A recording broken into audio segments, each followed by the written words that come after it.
হযরত মুয়াজ রাদিয়াল্লাহু তাআলা আনহু থেকে বর্ণিত, নবী করিম সাল্লাল্লাহু আলাইহি ওয়াসাল্লাম ইরশাদ করিয়াছেন, আমি কি তোমাকে জান্নাতের দরজাসমূহের মধ্য থেকে একটি দরজার কথা বলে দিব?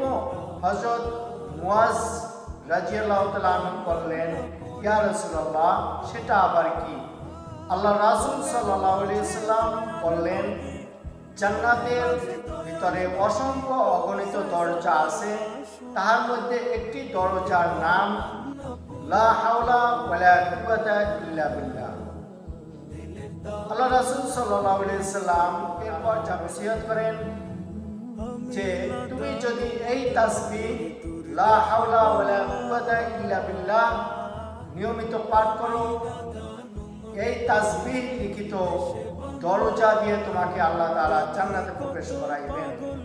আল্লাহ তাআলা হযরত জাবের রাদিয়াল্লাহু তাআলা এর মতো আমাদেরকেও এই তাসবিহ লা হাওলা ওয়ালা কুওয়াতা ইল্লা বিল্লাহ পাঠ করার মতো তৌফিক নসিব করুন। আমিন।